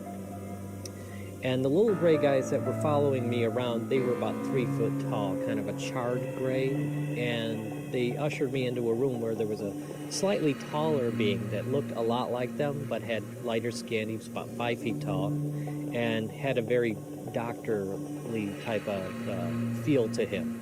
And as I sat in the chair, he looked at me and he said, okay, be very good, and you'll get to see the color blue. Now, as a kid, you expect, be very good, you get ice cream, a sucker, some kind of treat, something like that. But the color blue You know, like, these guys don't really understand children very well, do they?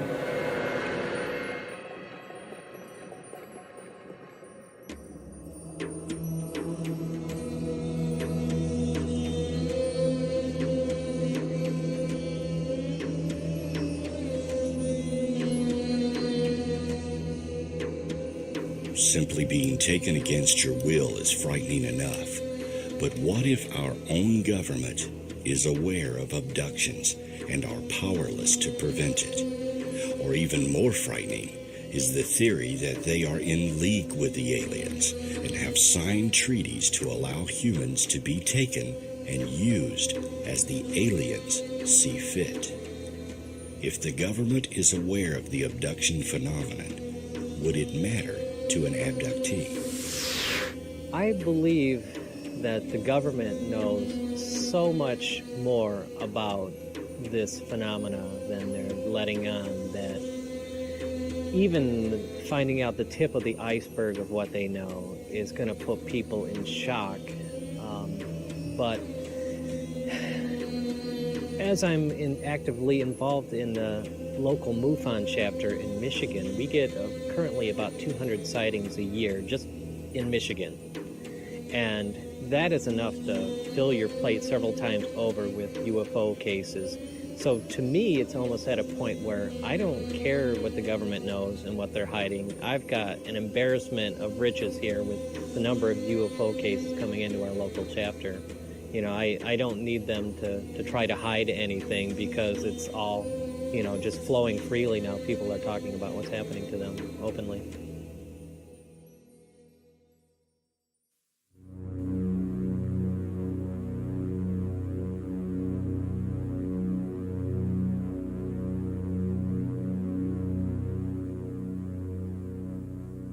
While alien abductions did not achieve widespread attention until the 1960s, there were many similar stories circulating decades earlier. These early abduction-like accounts have been dubbed paleo abductions by UFO researcher Jerome Clark. In an 1897 edition of the Stockton, California Daily Mail, Colonel H.G. Shaw claimed he and a friend were harassed by 3 tall, slender humanoids whose bodies were covered with a fine, downy hair. Colonel Shaw reported that these beings tried to kidnap the pair. The 1955 publication of Harold T. Wilkins' Flying Saucers Uncensored declared that Carl Hunrath and Wilbur Wilkinson, who had claimed they were contacted by aliens, had disappeared under mysterious circumstances. Wilkins reported his speculation that the duo was the victims of alleged abduction by flying saucers. A wave of contactee cases emerged in the 1950s as well. These individuals claimed to have been contacted by aliens. However, the substance of contactee narratives is often regarded as quite different from alien abduction accounts.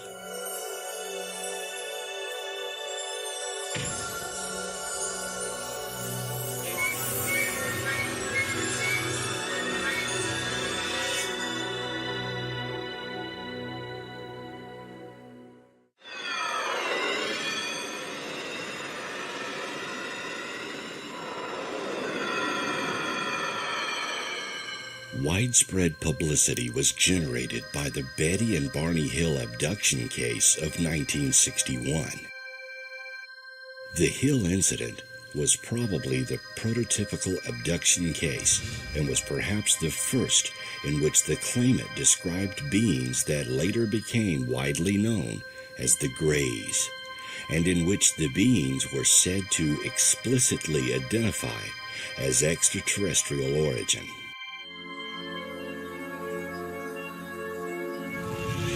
An entire subculture has developed around this subject, with various groups and a detailed mythos explaining the reasons for abductions. The various aliens, the Greys, reptilians, Nordics, and so on, are said to have specific roles, origins, and motivations.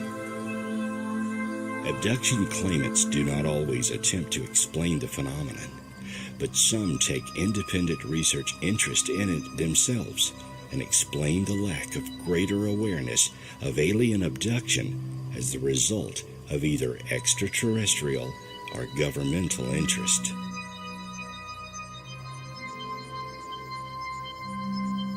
Often, abductees share experiences or recall meeting on board a spacecraft.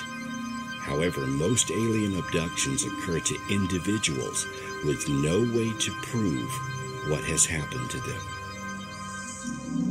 There's a couple different ways where other people are involved in these types of experiences. Sometimes you find yourself aboard a craft or in some situation where you run into other people. I've never been one of those people to be in that situation where I've been aboard anything and I've seen anybody else, although it's not uncommon. In fact, there's a lot of stories that people I know quite well who have been aboard a craft, have met somebody, and then later in life have actually met that person in real life. And then they were like, oh yes, you know, we've met somewhere before, and they figure out it was on board. I have been involved in experiences along with other people. I've seen UFOs with other people present. There was the time where I was dating a girl, and they came up and paralyzed us both, and that experience was definitely a shared one. So it doesn't always happen when somebody's alone. I mean, go figure. Betty and Barney Hill, one of the most infamous cases, of course, is about a couple being taken. So sometimes there are other people involved. Most of the time, you know, they just isolate you and take you, just the individual.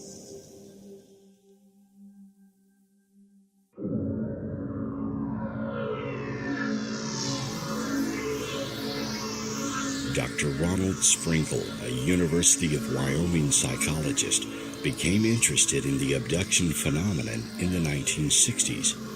For some years, he was probably the only academic figure devoting any time to studying or researching abduction accounts. Sprinkle became convinced of the phenomenon's reality and was perhaps the first to suggest a link between abductions and cattle mutilations. Eventually, Sprinkle came to believe that he had been abducted by aliens in his youth. After that, he was forced from his job in 1989. Being an abductee often has repercussions on an experiencer's career and social life.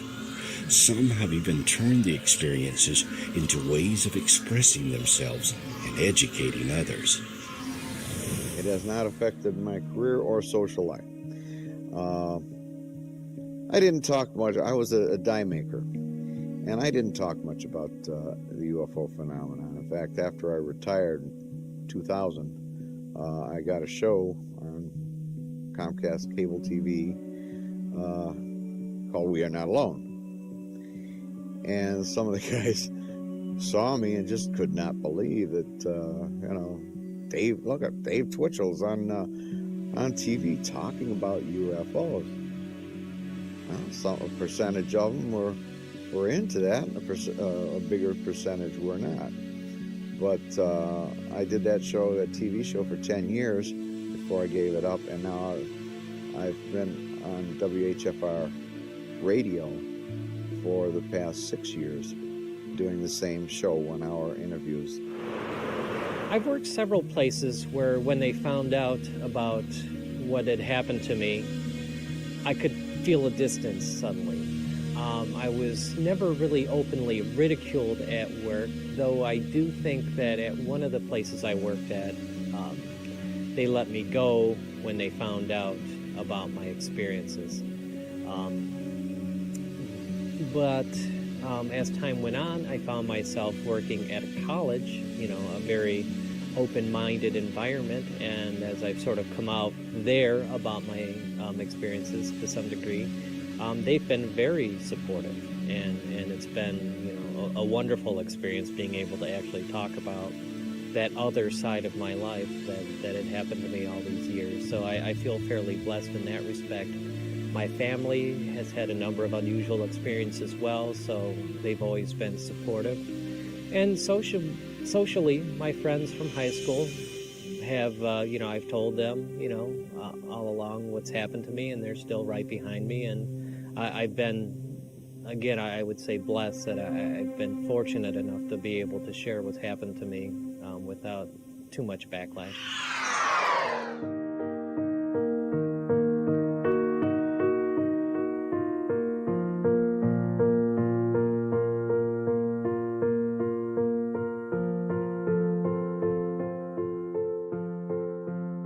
The late Bud Hopkins, a painter and sculptor by profession, had been interested in UFOs for some years.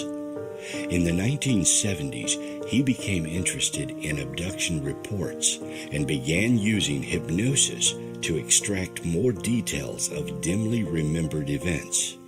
Hopkins soon became a figurehead of the growing abductee subculture.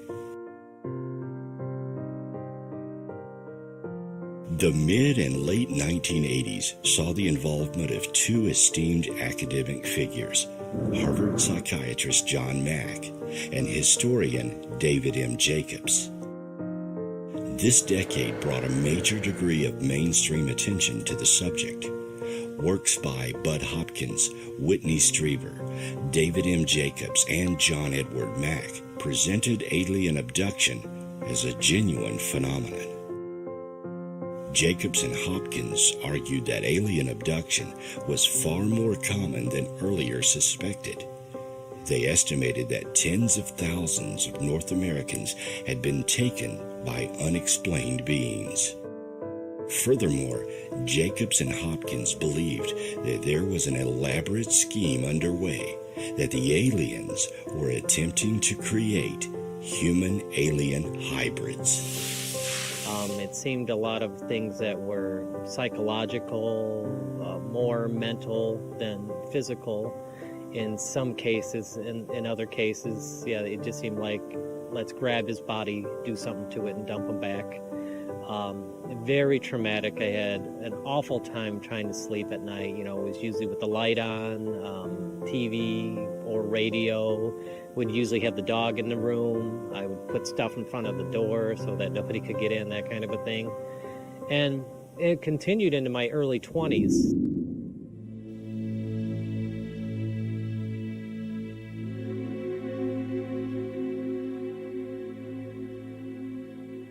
Though the motives for hybrids were unknown, there were anecdotal reports of phantom pregnancy related to UFO encounters at least as early as the 1960s.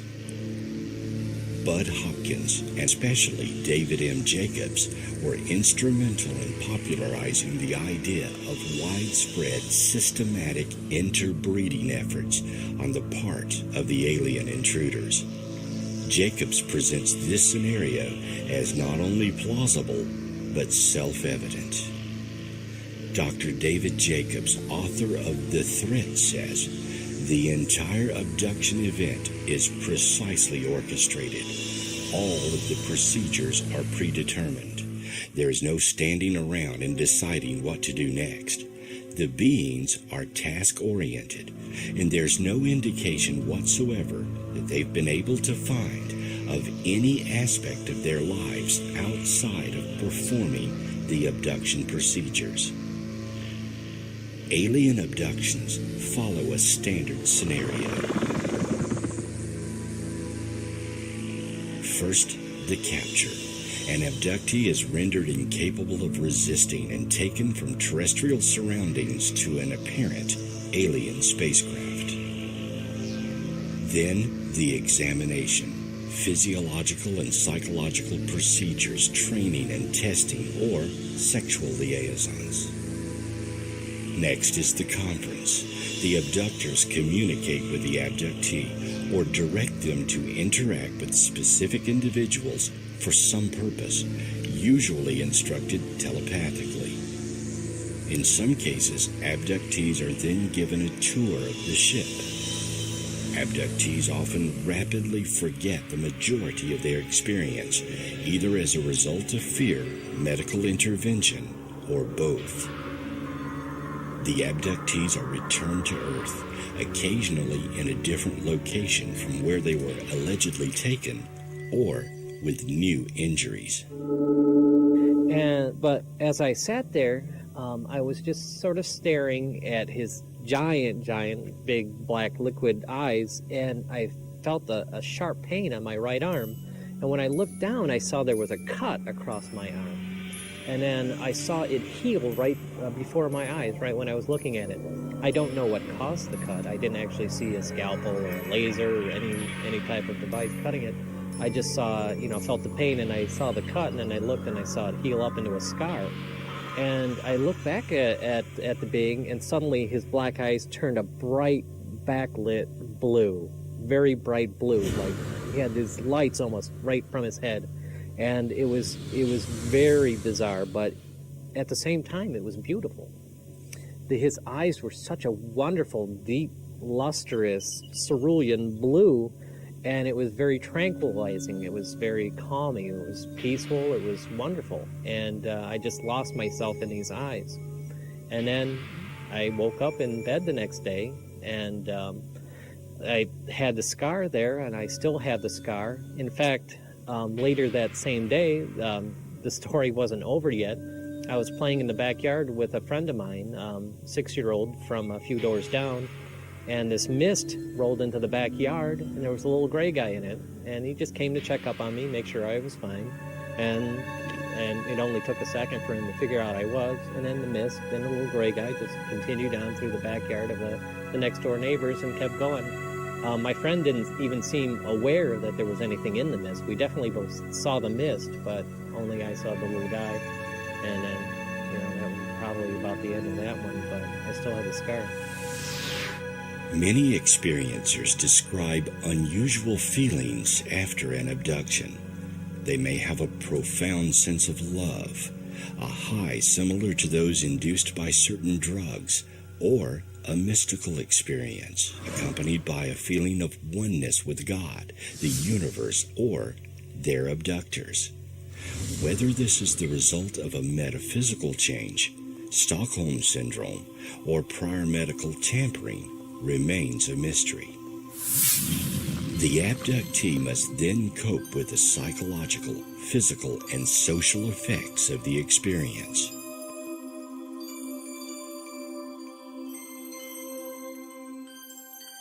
If alien abductions are happening, shouldn't we see an effect on society? Or would something so subtle be difficult to emerge in social behavior? The UFO phenomenon has been with us for centuries. Is it possible that our society is being directed by the extraterrestrials? Could genetic changes in us alter our behavior? And are attitudes toward the phenomenon changing dramatically since the modern era of UFOs began? Sadly, I don't see much of a change in people from years ago, from centuries ago. I really don't see it. I see a change in technologies. I see a change in weaponry. I see a change in the intelligence as to the knowledge of the world around us, the universe in which we live. But I don't see a change in human attitude, sadly. And all you have to do is read the paper to learn that. Some proposed psychological alternative explanations of the abduction phenomenon have included hallucinations, temporary schizophrenia, epileptic seizures, and parasomnia, near-sleep mental states such as night terrors and sleep paralysis. Sleep paralysis, in particular, a theory often accepted by skeptics, is accompanied by hallucinations and a particular sensation of malevolence or a neutral presence of something in the room, though usually people experiencing it do not interpret that something as aliens. You can write it off to the abduction phenomenon, write it off to sleep paralysis. Sleep paralysis. Yes, there's such a thing as sleep paralysis. Everybody's awakened, half awake, half asleep, and thought they saw something in the room. This has happened. At the same time, a goodly number, I think Bud Hopkins, the late Bud Hopkins, said it was like 33%. 1/3 of his cases were abductions that happened at work while a person was wide awake and conscious. For example, my sister walked into her bedroom perfectly conscious, and the lights were out, but this is one of her weird experiences. There was a blue light in her room. Her room was illuminated with this blue light, although the lights were off. She walked in and she looked around. She said, "What is this blue light?" as she stood in the doorway. And the next thing she knows, there's no light in the room. She's sitting on the end of the bed. Well, she just gets up, gets ready for bed, and goes to bed, paying it no more attention.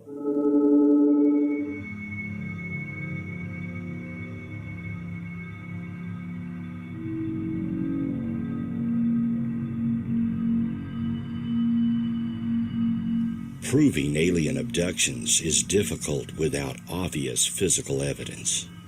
When an experiencer is returned, all he has to prove his encounter are the fragments of memories left intact by the aliens. Though throughout the history of UFO studies, countless cases have occurred that do indeed present physical evidence, many are not aware of this, or the facts of a case are simply ignored. Details in each case often are the proof an encounter happened, but even with specific details, we're left with the account and the sincerity of the witness. I think a lot of people, if they don't see it and it doesn't affect their life, they have the luxury of ignoring the phenomena. I mean, if they buy into it and it questions what they've been taught in their religion, for example, why would they entertain that if they're comfortable with their religious teaching? If it doesn't affect their life in any other respect, they can choose to ignore it, unless it comes comes knocking at your door. I think a lot of people say, I don't have time or space for this in my life, and until it becomes an issue where it's going to affect my world, then I'm just going to ignore it.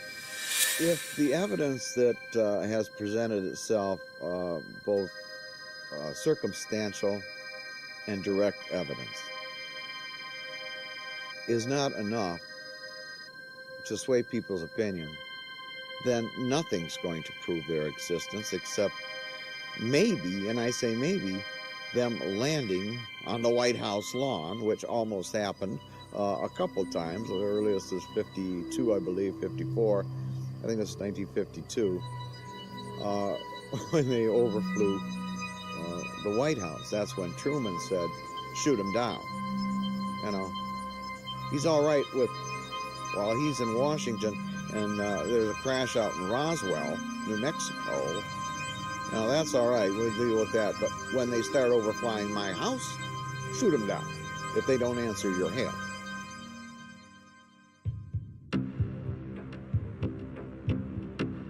California podiatrist Dr. Roger Leir claims to have removed alien implants from patients.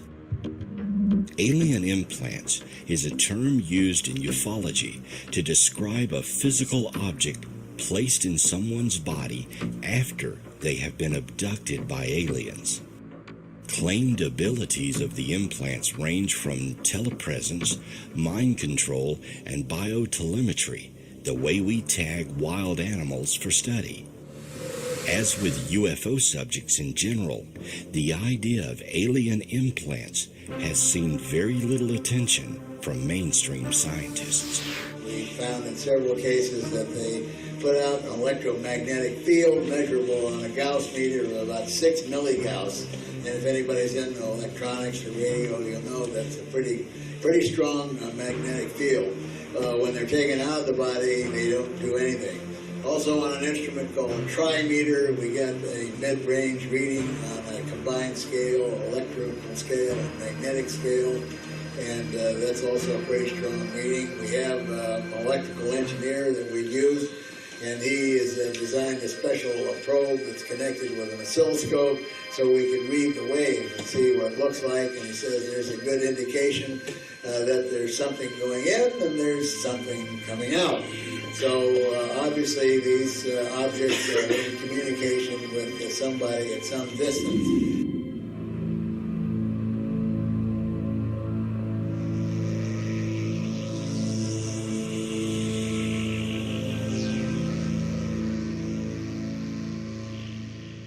One recommendation from skeptics is to try to trick the aliens into presenting evidence, such as bringing back something from the spacecraft or set up a camera trap to record an abduction.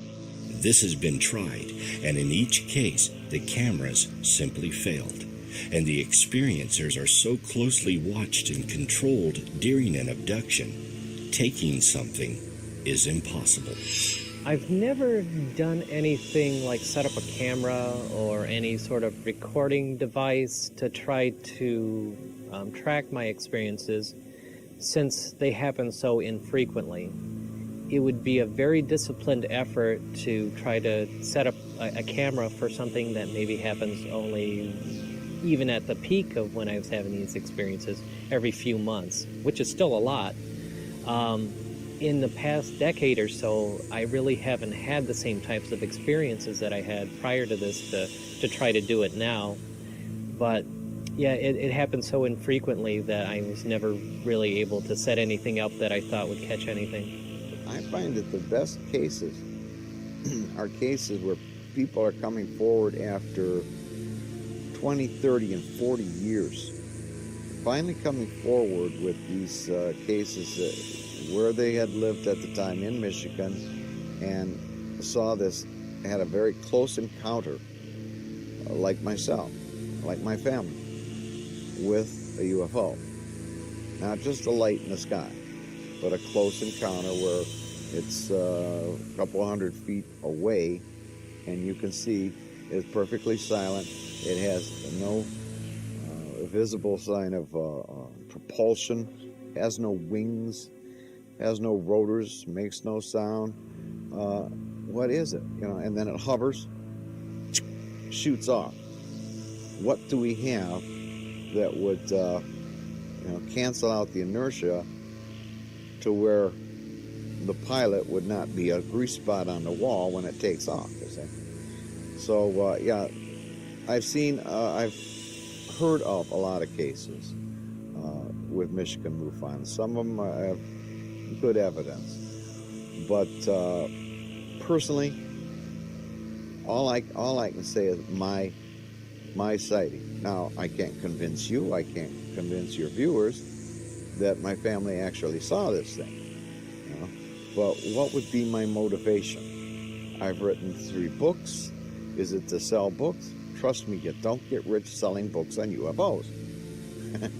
So, but the purpose of the books is to get the word out there, to let people know we're not alone.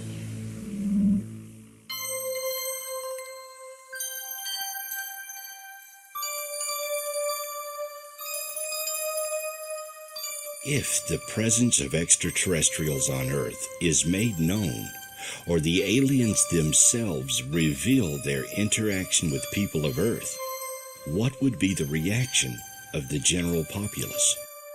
Would you be able to handle the truth? I've written a book called The Global Implications of the UFO Reality. And in it, I kind of theorize, speculate as to how this world will take the news. Well, France has come out with the Cometa report where their top scientists and military men have investigated some of the cases in Europe and in France. And it was kind of like an honest Project Blue Book. Our Project Blue Book I call Project Whitewash. But the Cometa report investigated these good quality sightings and abduction cases, and they have concluded that it is something real. If it ever gets to a point where it's officially acknowledged, I think we're in for some rough times. When I found out about the LA riots, just a very, very small percentage of people that rioted in LA so many years ago and what they were able to do to the city, I think a very, very small people will handle something like this very badly. They won't be able to accept it. It'll turn violent. And even, again, just with a very small percentage of people, they can cause a lot of mayhem. And I think that with the modern media being internet-based, that all sorts of opinions on it are going to be clashing with each other for years. I think it's just going to be awful, unfortunately. I mean, and it's not to say that it shouldn't happen, because it's a growth thing. You know, we need to get beyond this closed-minded view that we have that we're the only ones. But yeah, those are going to be some tough times, I think.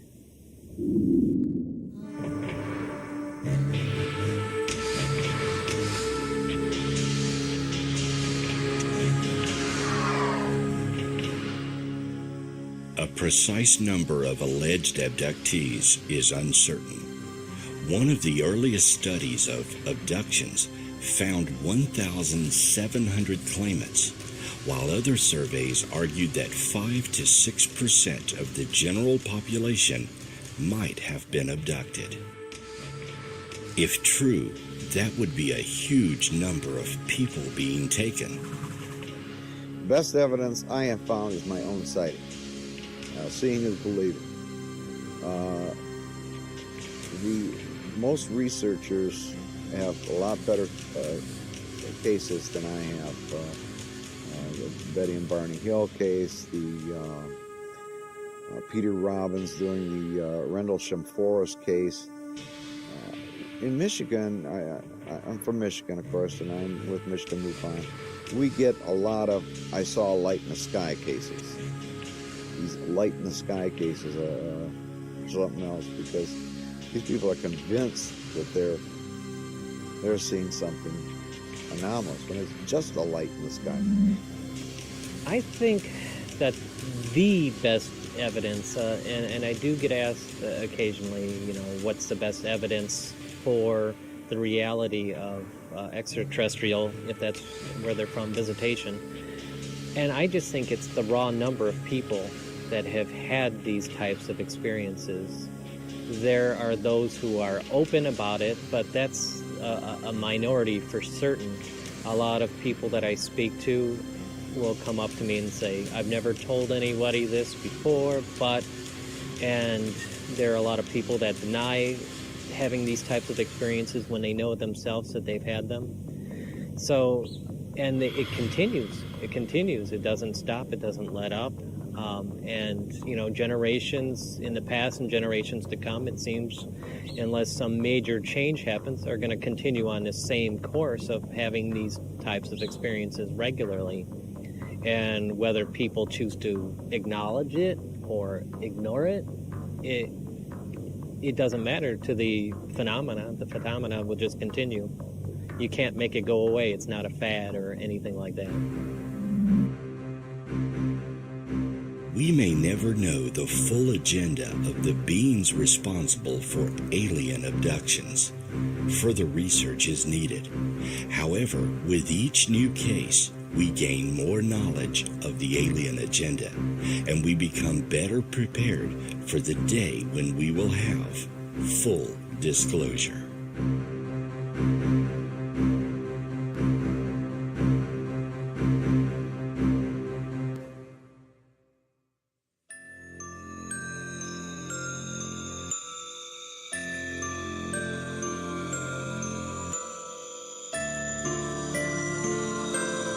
We have to